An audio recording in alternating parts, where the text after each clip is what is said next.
शक्ती आहेत म्हणी जी आहे जगत जननी. स्त्रीवर कितीतरी आहेत म्हणी जी आहे जगत जननी, जिच्यामध्ये आहे मातृत्वाची शक्ती, पण तिला नेहमीच होते सक्ती. तिने बनले पाहिजे सामर्थ्यवान, समाज तिच्या पुढे झुकवेल मान. तिने बनले पाहिजे सामर्थ्यवान, समाज तिच्या पुढे झुकवेल मान. आदरणीय व्यासपीठ, व्यासपीठावरील विराजमान सर्व मान्यवर मंडळी आणि या प्रांगणात जमलेल्या माझ्या शाहू फुले आंबेडकर यांच्या पावनभूमीमध्ये जमलेल्या माझ्या सर्व बंधू आणि भगिनींसमोर मी माझा विषय मांडते, सावित्रीमाईंचा संघर्ष आणि वारसा.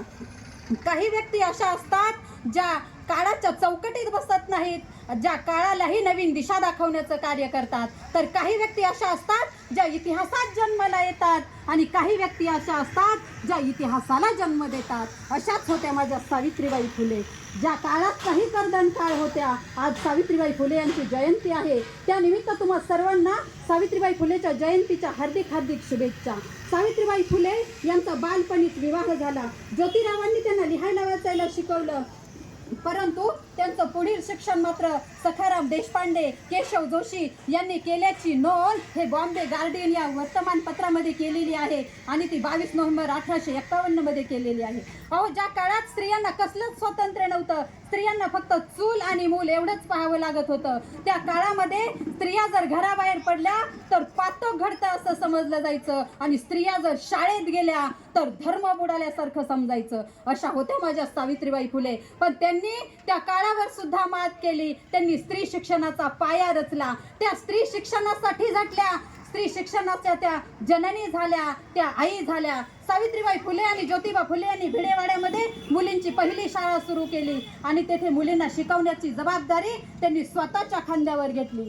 त्या ज्यावेळी रस्त्याने जात होत्या ना, भिडेवाड्यामध्ये जात होत्या मुलींना शिकवण्यासाठी, त्यावेळी अनेक कर्मठ लोक त्यांच्या अंगावर शेणाचे आणि चिखलाचे गोळे फेकायचे. कित्येक वेळा त्यांच्या अंगावर दगडगोटे सुद्धा फेकायचे. त्या दगडगोट्यामुळे कित्येक वेळा त्यांच्या शरीरावर जखमा झाल्या, परंतु त्या जखमेतून निघणारा रक्ताचा प्रत्येक थेंब आणि थेंब सावित्रीबाई फुले यांच्या विचारांनी प्रेरित झालेला होता. अशा होत्या माझ्या सावित्रीबाई फुले. सावित्रीबाई फुले यांनी तरीही आपलं काम सोडलं नाही. त्यांनी अखंडितपणे आपलं कार्य चालू ठेवलं आणि यासाठी त्यांना ज्योतिबा फुलेंनी त्यांना साथ दिली. सावित्रीबाई फुले आणि ज्योतिबा फुले यांचा एके दिवशी संवाद चालू होता. सावित्रीबाई फुले ज्योतिबांना म्हणाल्या, अहो, मला तुम्हाला एक सांगायचं होतं. हा, बोला ना, काय म्हणताय? अहो, मला एक नवीन साडी हवी होती. काय म्हणते सावित्री? आजपर्यंत तू माझ्याकडे कधीच आणि काहीच मागितलं नाही आणि आज अचानक नवीन साडी? हो, ज्यावेळी मी शाळेत जाते ना, त्यावेळी माझी साडी चिखलानं आणि शेणानं खराब होती आणि ती साडी मला बदलता यावी म्हणून मला नवीन साडी हवी आहे. ज्योतिबांना आपल्या पत्नीचा अभिमान वाटला.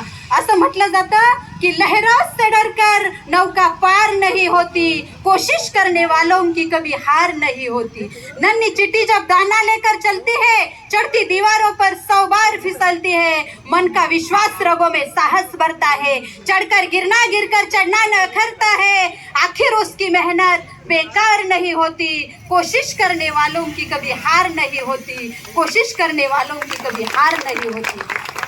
ज्योतिबा फुले यांनी बालहत्या प्रतिबंधक गृहाची स्थापना केली आणि त्या कार्यात सावित्रीबाई फुलेंनी त्यांना मदत केली. त्यांनी केशवपण प्रथा बंद करण्यासाठी नाभिक समाजाचा संप घडवून आणला. त्या कार्यात सुद्धा सावित्रीबाई त्यांच्या पाठीशी सावलीसारख्या उभ्या राहिल्या आणि ज्योतिबा फुले यांनी विधवा पुनर्विवाहासाठी प्रयत्न केले, तेव्हा सुद्धा सावित्रीबाई त्यांच्या पाठीशी खंबीरपणे उभा राहिल्या.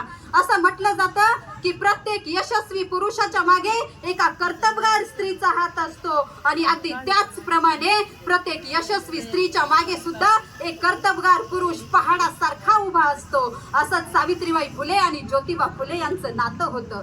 सावित्रीबाई फुले ज्यावेळी प्लेगची साथ पुण्यामध्ये आली, तेव्हा त्या प्लेगच्या साथीमध्ये रुग्णांची सेवा करता करता त्यांना सुद्धा प्लेग झाला आणि त्यामध्येच त्या मृत्यू पावल्या. अशी होती माझ्या सावित्रीची कहाणी. सावित्री ही तुझी कहाणी, हृदयी अमृत नयनी पाणी. अशी होती सावित्रीबाई फुले यांच्या जीवनाची कहाणी.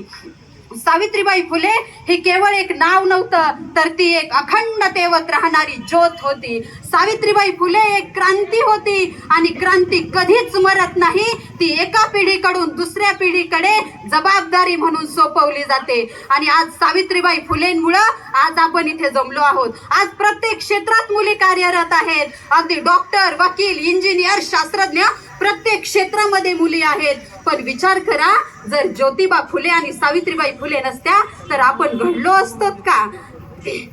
बघा, जर ज्योतिबा फुले आणि सावित्रीबाई फुले नसत्या तर मुलगी शिकली नसती आणि मुलगी घडली सुद्धा नसती. आणि इथं तुम्हाला या महिला दिसतात ना, ह्या सुद्धा दिसल्या नसत्या.